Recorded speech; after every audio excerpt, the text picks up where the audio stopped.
ternyata masih ada banyak orang percaya, bahkan gereja Tuhan yang masih terus bergumul untuk mengenali perjalanan profetik dan destiny yang seharusnya mereka tempuh. Dalam perjalanan hidup orang percaya, secara umum saya bisa membagi menjadi dua bagian saja. Saya menyebut kehidupan orang percaya yang Yesus tidak datang ke dunia untuk mendirikan sebuah agama, tidak.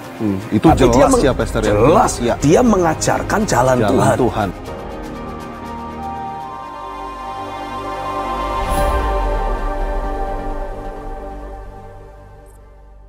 Ya, baik Pastor Stephen. Tadi Pastor Stephen mengatakan kita merujuk ke Yesaya pasal 61. Yes. Roh Tuhan ada padaku. Ya. Nah, kita tahu bersama, Pastor, pemahaman umumnya kan, Pastor, bahwa Roh Kudus itu tercurah untuk banyak orang percaya. Yes. Jadi artinya banyak orang juga kan, Pastor, yang bisa mengaku Roh Tuhan ada padaku, aku ini menjadi pola, yang lain mengikuti aku. Artinya semua orang bisa mengatakan hal tersebut. Nah, bagaimana kita bisa mengetahui, Pastor? Hamba Tuhan yang memang benar-benar membawa Roh Tuhan dan terbangun sesuai dengan pola yang Tuhan tetapkan, dengan hanya yang mengaku saja, Pastor. Karena kan ini berkaitan dengan hidup banyak orang, Pastor. Kalau kita sampai salah memilih seorang hamba Tuhan yang kita ikuti, hidup kita nanti akan hancur, Pastor. Betul. Nah, bagaimana kita menyikapi hal ini, Pastor? Sebetulnya sederhana. Kita memang bisa melihat ada banyak hamba-hamba Tuhan, dan mereka semua berhak untuk berkata, oh Roh Tuhan ada padaku, kan gitu. Jadi prinsipnya adalah boleh ada banyak hamba Tuhan yang mengaku diri sebagai pribadi yang ditunjuk oleh Tuhan. Tapi yang namanya Roh Kudusnya kan cuma satu. Oh iya. Dan Roh Kudus yang satu itu ketika turun atas seseorang akan mencetak hidup orang ini dengan satu pola yang sama, yaitu Kristus. Jadi yang kita perlu coba kenali hanyalah belajar melihat adakah kehidupan Kristus dalam diri si A, si B, si C yang mengaku diri sebagai hamba Tuhan yang diurapi tadi. Jangan melihat berapa banyak orang sakit yang sudah disembuhkan. Jangan juga melihat berapa banyak setan yang sudah diusir. Tapi lihatlah kehidupan sehari-harinya. Apakah realita Kristus bermanifestasi dalam kehidupan sehari-harinya? Karena ketika kita bicara, loh tapi dia banyak buat mujizat. Iblis pun bikin mujizat. Dukun juga buat mujizat. Dukun juga bikin mujizat. Tapi kalau bicara tentang kehidupan yang mengosongkan diri, kehidupan yang betul-betul tersalib dari cinta diri sendiri, cinta uang, cinta dunia, hanya Kristus. Dan hanya mereka yang membawa Roh Kristus, hanya mereka yang betul-betul mengalami Roh dicurahkan dalam hidupnya, mencetak dan membentuk hidupnya menjadi serupa dengan Kristuslah yang akan memanifestasikan itu. Bicara tentang setelah itu ada orang sakit yang perlu disembuhkan, gampang. Kristus sudah mengalahkan iblis, dosa dan maut. Otomatis sakit penyakit itu gampang ditelan di dalam kemenangan. Tapi pertama-tama, adakah ketulusan seperti Kristus hidup dalam ketulusan? Adakah kehidupan yang mengosongkan diri sebagaimana Yesus sudah mengosongkan dirinya? Bahkan terus berjalan dalam ketaatan sampai hari kematiannya. Bahkan ketaatan dia itu menuntun kepada kematian. Tapi walaupun dia tahu ketaatannya membawa kepada kematian di kayu salib, dia terus taat. Nah, ini yang harus kita lihat. Sejauh mana proses pembentukan itu sudah dilalui, dialami oleh si A, si B, si C yang mengaku diri tadi. Gampang bikin self-claimer itu gampang. Tapi mendapatkan penegasan dari sorga, inilah anak yang kukasihi, kepadanyalah aku berkenan. Hanya akan diberikan oleh Bapa kepada seorang yang sudah melewati proses pembentukan. Ingat baik-baik, suara dari Bapa di sorga yang berkata, inilah anakku yang kukasihi, pertama-tama hanya diperdengarkan setelah Yesus memberi dirinya untuk dibaptis oleh Yohanes Pembaptis. Dan Yohanes Pembaptis berkata, loh, jangan dong, harusnya aku yang dibaptis oleh kamu. Tapi kembali, karena Yesus mengosongkan dirinya, Dia mentaati perintah, arahan, dan ketetapan dari Taurat dan nubuatan para nabi. Yesus berkata, baptiskan aku, karena kita harus melakukan sebagaimana yang seharusnya. Wow, iya. Dan ketika Yohanes betul-betul membaptiskan Yesus sebagai wujud, dia mati dari dirinya sendiri. Dia mengosongkan diri dari segala bentuk ambisi, kepentingan, dan sebagainya. Barulah Bapa di sorga berkata, inilah anak yang kukasihi. Dan kata-kata yang sama baru terulang lagi ketika Yesus ada di atas gunung. Berbicara dengan Musa dan Elia. Iya. Yang menegaskan tentang kematian, penderitaan yang harus dilalui oleh Yesus. Iya. Jadi, suka tidak suka, tanda penegasan itu selalu berjalan beriringan dengan ketika kita terus mati daging dan kita terus mengosongkan diri dan kita meneladani, memanifestasikan kehidupan Kristus. Iya. Baru penegasan dari sorga akan datang. Bukan orang yang melakukan self-claimer, merasa sudah dengar khotbah tentang pembapaan contohnya, langsung mengklaim diri jadi bapak rohani dan semua orang dipanggil kamu jadi anak rohani. Anak rohani itu hanyalah berkat yang Tuhan berikan, bonus yang Tuhan berikan, bukan karena kita mengusahakannya. Iya. Ya, jadi hal ini jangan sampai dimanipulasi begitu ya, Pastor ya. Iya. Karena ada orang-orang tertentu yang dalam posisi dan keberadaannya yang pakai tanda kutip mulai diistimewakan oleh jemaat karena dia belum mati dari dirinya sendiri. Dia tidak mengosongkan dirinya seperti Yesus yang mengosongkan diri. Bukan Bapak yang meninggikan, tapi dirinya sendiri yang melakukan self-claimer. Akhirnya apa? Ya kemanusiawiannya mulai muncul. Dan ketika kemanusiawian mulai muncul, otomatis langkah selanjutnya pasti akan mulai memanipulasi banyak pihak. Iya.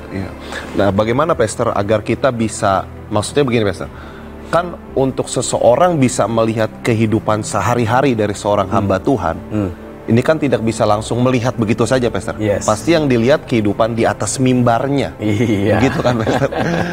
Nah, kita tahu sendiri mimbar sekarang itu indah-indah Pastor. Dan selalu dibuat lebih indah. Nah, bagaimana Pastor agar kita bisa mengetahui bahwa kehidupan di atas mimbar ini juga sama dengan kehidupan sehari-hari dari yang hamba Tuhan itu lakukan? Bagaimana caranya biar mengetahui hal itu, Pastor? Dibutuhkan keterbukaan dan kerendahan hati, serta memang niat dari si jemaat untuk belajar mengenali siapa orang yang sedang dia akan ikuti. Bagi beberapa jemaat yang sudah mulai terluka karena merasa dimanipulasi, akhirnya mereka akan mulai punya sebuah persepsi begini: mengikut manusia itu selalu akan dikecewakan. Jadi sebaiknya arahkan mata hatimu hanya kepada Tuhan saja. Ya. Yaitu sih tidak salah. Tapi itu cuma baru separuh kebenaran. Ya. Karena separuh kebenarannya yang lain adalah Tuhan itu selalu bekerja memakai orang. Iya. Seringkali ada orang-orang yang karena pernah dikecewakan oleh seorang pemimpin, dia kemudian berkata begini, ya sudahlah, kalau memang Tuhan suruh saya mengikuti teladan hidup seseorang, ya oke lah, tapi saya menjaga jarak saja. Tidak mau terlalu dekat, tapi ya jangan terlalu jauh juga. Iya. Nah ini juga keliru. Karena artinya dia terus menjalani hidup dengan bayang-bayang trauma dalam hidupnya. Jadi apa yang harus dilakukan? Pastikan saja hidup kita sebagai jemaat memang mengejar kebenaran. Iya. Memang menghendaki setiap prinsip kebenaran, setiap prinsip firman itu yang kita ikuti. Dan kemudian mari kita belajar untuk membuka diri kita. Supaya ketika kita mulai belajar mengenali, kayaknya ini dia hamba Tuhan yang memang Tuhan sedang bangkitkan dan Tuhan sedang terus bimbing, bawa untuk menghadirkan pola. Mari kita kenali. Ya.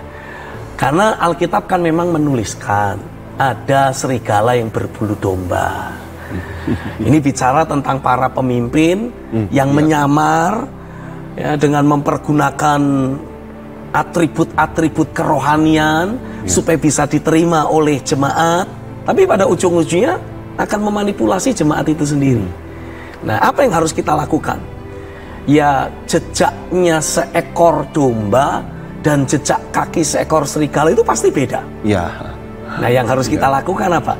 Ya, kita belajar untuk rendah hati, mengamati, melihat kehidupan sehari-hari orang yang bersangkutan. Ya. Apa jejak kaki yang dia tinggalkan?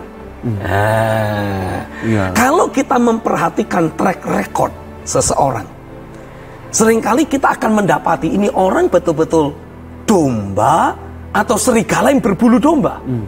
Hanya dengan mengikuti track recordnya. Tapi saya pengen memberikan sebuah warning. Hati-hati dengan rumor dan omongan orang. Nah, iya. Kan begitu, Pastor. Biasanya kan karena kita memperhatikan, kita membuka diri juga terhadap omongan orang. Ya, gitu. Itu kekeliruan yang luar biasa. Itu kelirunya di situ. Kelirunya di situ. Karena ada banyak orang yang mungkin memiliki persepsi yang tidak akurat. Mungkin bahkan dia pernah, apa istilahnya, kecewa dalam pengertian dia punya ekspektasi yang keliru. Dan si hamba Tuhan itu ya tidak mewujudkan, menggenapi ekspektasi yang dia punya. Jadi dia kecewa. Lalu kemudian dia mulai memberikan suara sumbang di mana-mana. Nah, jadi apa yang harus kita lakukan? Ya, kita harus secara pribadi belajar mengenali, menyelidiki kalau perlu kehidupan si hamba Tuhan itu. Karena kalau kita bicara tentang suara sumbang terhadap seseorang, lah, jangan kita anggap Yesus pun diberikan banyak stempel dan suara sumbang. Yesus dibilang sebagai Beelzebub, Yesus dibilang sebagai macam-macam lah. Kan itu semua kan opini-opini dari orang-orang yang tidak suka. Ketika mungkin kenyamanannya mulai terusik. Lewat apa yang Yesus ucapkan, lewat apa yang Yesus ajarkan, lewat keberadaan Yesus. Ini khususnya orang-orang yang selama ini punya pengaruh, punya posisi, tapi tidak akurat. Dan mulai terganggu, terusik kenyamanannya. Nah, omongan negatif tentang Yesus datangnya kebanyakan dari siapa? Dari ahli Taurat. Orang-orang Farisi, mereka yang punya posisi, yang mulai merasa terancam, mulai merasa terganggu, yang nggak terima dengan perkataan Yesus ya, tidak terima dengan perkataan Yesus, padahal mereka yang tidak akurat. Nah, jadi apa yang harus kita lakukan?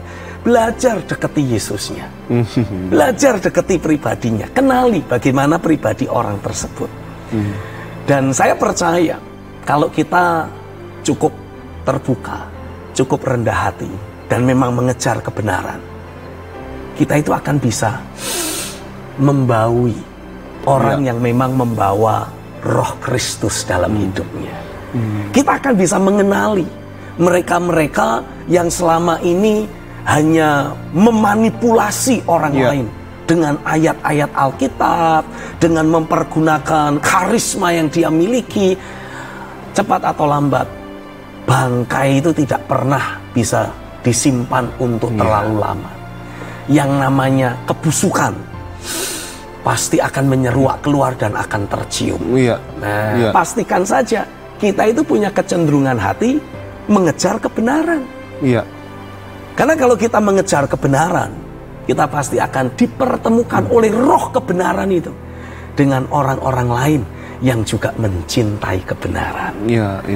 Nah, orang yang dibentuk oleh Roh Kudus, dimunculkan sebagai pola, itu hidupnya ya hanya mengejar kebenaran, hanya mengejar keinginan hati Tuhan. Tidak ada kepentingan diri sendiri di sana. Jadi memang kita juga, Pastor, harus memastikan hati kita ini jangan juga membawa kekecewaan dari pemimpin sebelumnya, begitu ya, Pastor ya? Agar bisa terkonek dengan pemimpin yang memang Tuhan bangkitkan. Itulah yang harus kita lakukan. Tapi ya terlepas dari apa yang menjadi keberadaan kita saat ini, kalaupun kita sedang membawa kekecewaan akibat kita pernah dimanipulasi, pastikan saja kita ini masih mengejar kebenaran. Dan saya berdoa seberapa banyak engkau yang sedang menyaksikan tayangan ini. Ketika engkau pernah alami hatimu dilukai, hidupmu dimanipulasi, engkau betul-betul mengalami perlakuan yang tidak sepatutnya dari orang-orang yang mengaku diri menjadi seorang pemimpin atau bapak rohani atau orang-orang yang kita kagumi sebagai hamba Tuhan. Hari ini saya berdoa, biarlah Roh Kudus akan terus beracara dalam hidupmu, membersihkan, mentahirkan keberadaanmu. Ingat baik-baik, apapun yang pernah engkau alami, seburuk apapun pengalaman yang pernah engkau miliki bersama seorang hamba Tuhan atau seorang pendeta, saya mau engkau belajar melepaskan pengampunan. Saya mau engkau belajar untuk mendoakan orang tersebut, dan engkau belajar melepaskan ganjalan dalam hatimu. Singkirkan itu, karena saya berdoa, dengan engkau mulai belajar membersihkan hatimu dari berbagai kekecewaan, trauma, ataupun ganjalan, maka engkau akan mulai mendapati hatimu dibikin bersih, dibikin tahir, sehingga engkau akan mulai bisa melihat Tuhan, melihat tangan Tuhan yang sedang bekerja lewat hamba-hambanya. Ingat baik-baik, Tuhan sudah punya pola. Kalau dia mau bekerja di atas muka bumi ini, dia selalu bekerja lewat seseorang. Terlepas dari engkau pernah dikecewakan oleh orang-orang tertentu yang mengaku diri sebagai kepanjangan tangan dari Tuhan di atas muka bumi ini. Tapi ingat baik-baik, Tuhan sedang terus bekerja membangkitkan hamba-hambanya yang akan berlaku sesuai dengan hati dan jiwa Tuhan sendiri, yang akan menggembalakan umatnya di dalam kebenaran, di dalam roh takut akan Tuhan. Dan saya berdoa engkau dipertemukan, engkau ditolong oleh Roh Kudus untuk bisa mengenali hamba-hambanya yang sudah Tuhan bentuk, sudah Tuhan cetak, dan sedang mulai Tuhan munculkan. Karena ini adalah hamba-hamba Tuhan yang membawa hati dan jiwa Tuhan sendiri. Mereka akan melayanimu, mereka akan membimbingmu, mereka akan menggembalakanmu, mereka akan memperlengkapi engkau menjadi orang-orang yang berdaya guna, useful buat kepentingan kerajaan sorga. Terjadilah atas hidupmu di dalam nama Yesus. Haleluya, amin, amin, amin. Oh, haleluya. Ya, Pastor Stephen, mungkin ini yang terakhir, Pastor. Yes. Yang saya tadi rasa dan saya ingin tanyakan juga, Pastor. Yang saya rasa tadi begini, Pastor.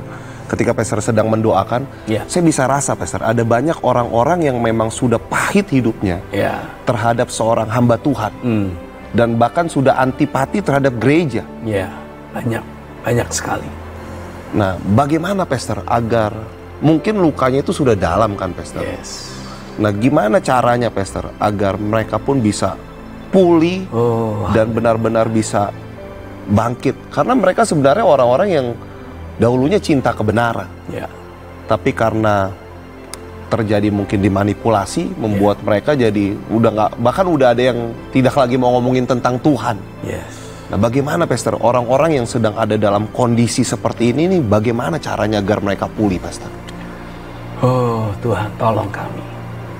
Saya hanya bisa berkata kepada saudara, saya tahu bukan secara kebetulan engkau membuka program ini, mengikuti program ini. Saya bisa merasakan kasih Tuhan yang ingin kembali menjangkau hidupmu.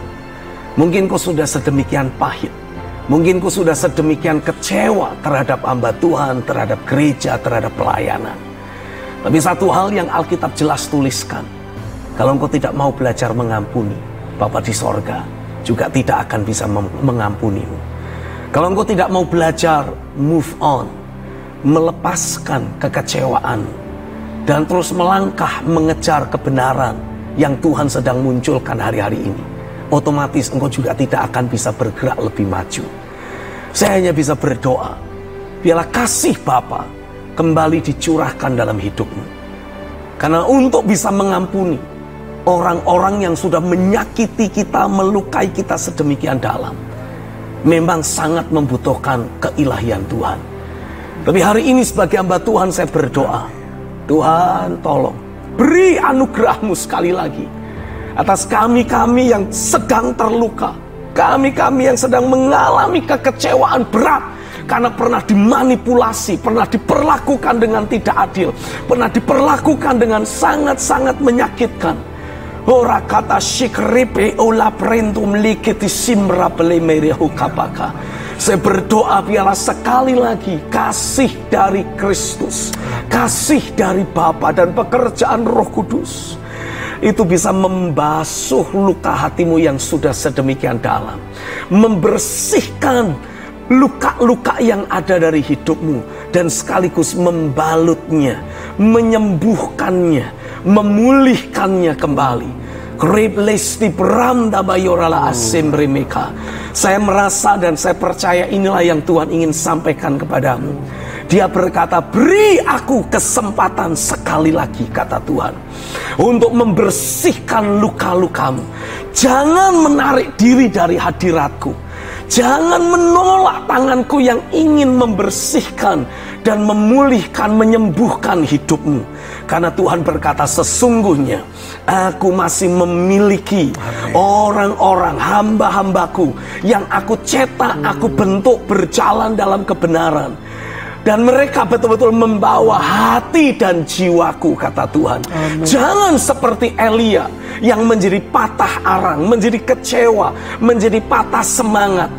Hanya gara-gara merasa hanya dirinya yang terus berjalan dalam kebenaran di seluruh Israel. Karena sesungguhnya Tuhan berkata, aku masih memiliki ada 7.000 orang lain yang tidak pernah sujud menyembah kepada Baal. Aku memiliki ada banyak hamba-hambaku yang masih terus berjalan dalam ketulusan, masih terus melangkah di dalam terang kebenaranku, masih terus membawa hati dan jiwaku di dalam kehidupan sehari-hari dan pelayanan mereka. Oh, repele kota shikrap tamayarala krapte mereka. Belajar buka hatimu, kata Tuhan. Amen. Dan aku akan menuntunmu. Aku akan mempertemukanmu dengan hamba-hambaku yang membawa hati dan jiwaku itu. Sehingga mereka akan bisa menuntun engkau untuk kembali berjalan dalam kebenaran. Mereka akan menolong engkau keluar dari gua traumamu. Amen. Keluar dari gua kekecewaanmu. Membawa engkau kembali pulih, utuh, dan berjalan dalam kerajaanku, dalam kebenaranku, berdaya guna buat kerajaanku. Ada banyak potensi aku sudah tanamkan dalam dirimu. Jangan biarkan kekecewaan membuat engkau terdistract, kata Tuhan. Ada banyak hal sudah aku lakukan dalam batinmu.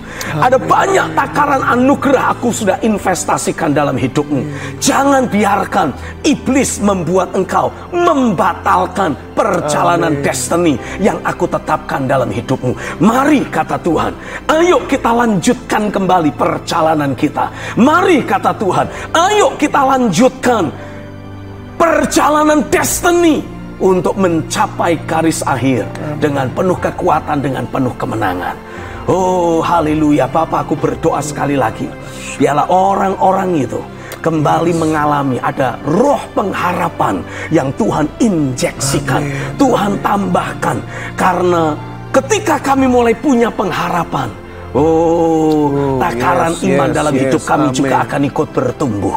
Biarlah kasih ilahi terus ditambah-tambahkan dalam hidup kami, sehingga kami dengan leluasa akan bisa mengampuni orang yang memang bersalah, orang yang kami anggap tidak adil, orang yang kami anggap bertanggung jawab untuk semua yang kami alami. Hari ini Tuhan, biarlah kasih ilahi dicurahkan atas setiap kami dan membangkitkan kami untuk kembali punya pengharapan dan melanjutkan perjalanan iman ini.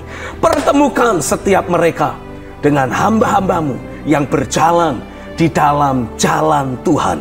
Pertemukan dengan hamba-hambamu yang membawa hati dan jiwamu sendiri.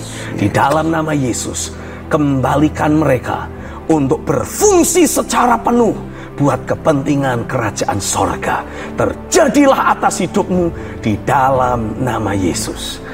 Amin, amin, amin, amin. Sekali lagi saya mau tegaskan kepada setiap saudara, saya yakin bukan secara kebetulan Tuhan membawa engkau untuk berinteraksi, bertemu dengan program siaran ini. Saya percaya Tuhan ingin pulihkan engkau, dan saya panggil engkau dari manapun engkau berada, dimanapun engkau berada, baik dari timur, dari barat, dari utara atau dari selatan. Saya panggil engkau di dalam nama Yesus. Mari melanjutkan perjalanan rohanimu, hai orang-orang benar. Dan saya percaya tangan Tuhan akan mempertemukan engkau dengan sebuah rumah rohani yang Tuhan bangun di dalam rohnya. Sehingga hidupmu akan bisa terus diperlengkapi, hidupmu bisa terus dicetak, dibentuk untuk berdaya guna buat kerajaan sorga. Haleluya. Maju terus. Dan saya yakin tangan kuasa Tuhan akan memfollow up apa yang sedang engkau alami lewat program ini. God bless you. Haleluya. Baik, Pastor Steven, terima kasih untuk kehadirannya. Saya yakin episode ini akan menjangkau para tentara-tentara Allah yang terluka. Dan mereka akan datang menjadi tentara Allah yang besar bersama dengan kita. Amin. Saya percaya, walaupun hidupmu sudah seperti tulang-tulang kering, tapi suara Tuhan yang datang lewat program ini sedang kembali menyatukan engkau dan membawa engkau untuk bangkit, punya kehidupan ilahi lagi, menjadi tentara Allah yang perkasa. Oh, haleluya. Ya, terima kasih Pastor. Sampai jumpa kembali di dalam ruang Tiranos yang akan datang lebih dahsyat, lebih luar biasa. Amin. Kita ketemu lagi.